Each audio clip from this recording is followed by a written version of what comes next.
What's up folks, my name is Felix. Welcome back to a new video where we are going to talk about Clover Farm, which launched just 28 hours ago on Base. And I don't want to promote this platform or anything similar. I want to talk about the behavior of the investors in this project because it seems like there are a lot of people which didn't do their due diligence and are willing to lose a lot of their capital, 30-40% probably, if you go in a special plan, because that's what this project is all about. So let's first dive into the mechanics. Clover Farm is basically a simple staking project where you need ETH to deposit, and there are 4 different plans which are different in their daily percentage which you get, in their lock periods, and in the minimum amount you have to put in those plans. The lock period in this case isn't important for us because this won't be reached anyway. This project will go down before we reach the first unlock period of the first plan. And if we dive into the docs of the project, we can also see, the different staking rewards. Then there's of course a referral program for all that want to promote this project. And there is another function which is important to mention, which is the Clover pot. So 2% of every deposit, so every ETH you put in, will go to the Clover pot, which is basically a jackpot. And this always runs for 2 hours. And if there is no new deposit within those 2 hours, the last depositor will get the Clover pot, which is currently sitting, if we jump back to the page, at 2.6 Ethereum. And this is the only reason why you should go in plan 1 or plan 2, because otherwise you will lose your capital. And the Clover pot is of course also a gamble. And why I'm so critical is very simple. I want to show you my Excel sheet which I created for this project. I visualized all the plans here. The first plan with 5% daily, then the second plan with 8%, the third one with 12%, and the fourth one with 50%, with all the locking periods. And again, you have to pay this 2% entry fee, but you earn on the full amount you deposit into the platform. So for example, if you deposit 1 Ethereum, you earn on this 1 Ethereum, and those 2% get moved in the background from the smart contract to the Clover pot.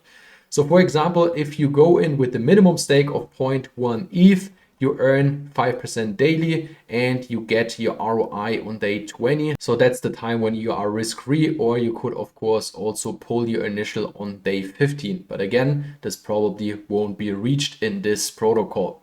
Second one is if you go in with a minimum of 1 Ethereum, you will reach your ROI on day 13. The third one with 12% daily and a minimum stake of 2 ETH, you will get your ROI on day 9. And on the biggest one with 15% daily and a minimum of 5 ETH, you get your ROI on day 7.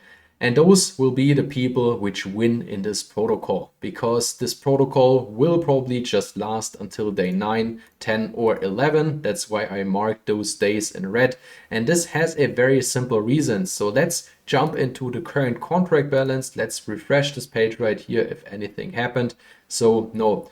Let's dive into the transactions and take a look what the people did here, especially in the beginning. And we can see there are a few whales here. So somebody deposited 6.3 ETH. There's someone with 5 Ethereum. And then if we jump on page 5, we can also see that there are some 5 ETH deposits. And I already went over these deposits before I created this video, before I started the video.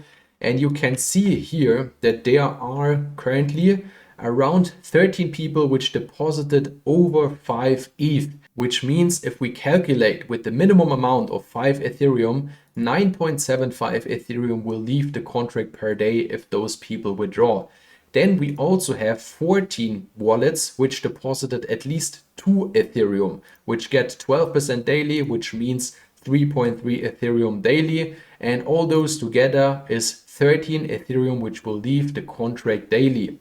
And this would mean that this contract only lasts until probably again day 9, 10 or 11, because of course all the other people here in plan 1 and 2 also withdraw their capital on a daily basis. And if there are no new deposits, the protocol will end over there, and the only ones who will win, so the whales or the bigger wallets which deposited at least 2 Ethereum. And that was very clear from the beginning, at least for me, if you take a look at these plans, that you will lose out on capital if you jump into the first 2 plans, because the other ones down here will outpace you.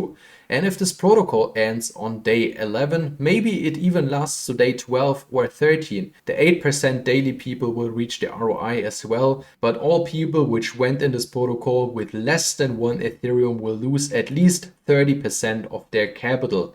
And that's how this protocol will end, because in the end, there is no reason for people to deposit right now other than the Clover pot which they want to win.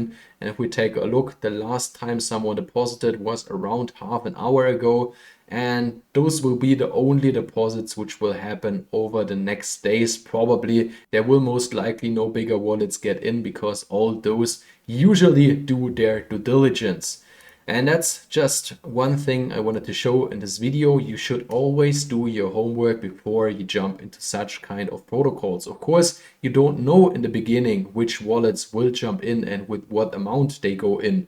But yeah, most of the time you outpace people if you deposit more in such kind of protocols, get a higher percentage, and of course your ROI before all the others. That should do it for today's video. I hope that helped to understand how protocols like Clover Farm work and how you can outpace others. If you have questions, feel free to drop them down in the comment section. If you liked today's video, it would be great if you can hit the like button. Thanks for watching and see you in the next one.